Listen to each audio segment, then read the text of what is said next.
কচ্ছপ সম্পর্কে একটি গুরুত্বপূর্ণ বিষয় নিয়ে কথা বলার জন্যে এই ভিডিওতে আসা।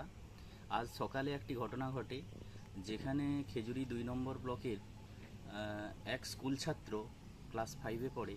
তো সকালে প্রাইভেট পড়তে যাওয়ার সময় দেখে এক ব্যক্তি ব্যাগে কিছু করে নিয়ে এইটা বলতে বলতে যাচ্ছে যে কয়েকটি কচ্ছপ আছে, কেউ নেবে কিনা, কি দরদাম দেবে। তো তখনই ওর সন্দেহ হয় এবং ওই ছোট্ট ছেলেটি দাঁড়িয়ে যায় এবং ওই ব্যক্তির ব্যাগে দেখে যে 3টে কচ্ছপ রয়েছে এবং সে বলে যে কাকু, এটা তো ছেড়ে দেওয়ারই কথা, তো আপনি এগুলোকে কেন বিক্রি করছেন। তো সেই ব্যক্তি কিন্তু তখন তাকে এক প্রকার ভয় দেখায় এবং ক্লাস 5-এ পড়ে ছোট্ট ছেলে, স্বাভাবিকভাবে সে প্রথমে ভয়ও খেয়ে যায়। তো তারপরে তার নিজের কাছে থাকা কিছু পয়সা দিয়ে কিন্তু ওই ব্যক্তির কাছ থেকে সে ওইগুলিকে সংগ্রহ করে। এক প্রকার আসলে তার উদ্দেশ্য ছিল যে এই কচ্ছপগুলিকে প্রাণ বাঁচানো। তো এই ঘটনার পরিপ্রেক্ষিতে একটাই কথা বলার, হ্যাঁ, তারপরে কিন্তু সে কচ্ছপগুলি আমাদের হাতে তুলে দেয়। একটু পরেই সেগুলো আমরা এগুলোকে রিলিজ করব। তো ঘটনা হচ্ছে যে আমরা যে সচেতনতার কথা বছরের পর বছর বলে যাচ্ছি, বা আমাদের পূর্ব মেদিনীপুর বন বিভাগ, বিভিন্ন পরিবেশপ্রেমী সংগঠন, সচেতন ব্যক্তিরা যে নিরন্তর প্রচেষ্টা চালিয়ে যাচ্ছেন এই কচ্ছপ সংরক্ষণের জন্যে।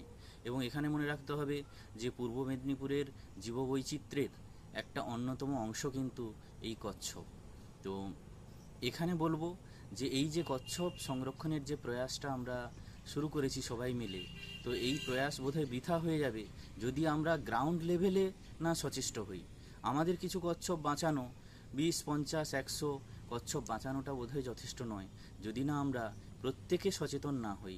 প্রত্যেক পাড়ায়, মহল্লায়, গ্রামে সকালের বাজার, বিকেলের বাজার, সন্ধ্যের বাজার, বা পাড়াতে ঘুরে ঘুরে কেউ এই ধরনের কচ্ছপ বিক্রি করছেন কিনা সেগুলো সম্পর্কে কিন্তু আমাদের যথেষ্ট সচেতন থাকতে হবে।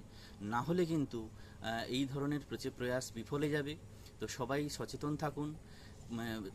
মানে একই সাথে যেসব ব্যক্তিরা বা ব্যবসায়ীরা এক্ষেত্রে লিপ্ত হচ্ছেন তাদেরকে আইনি যে প্রেক্ষিতগুলো রয়েছে সেগুলো সম্পর্কে তাদের বলুন।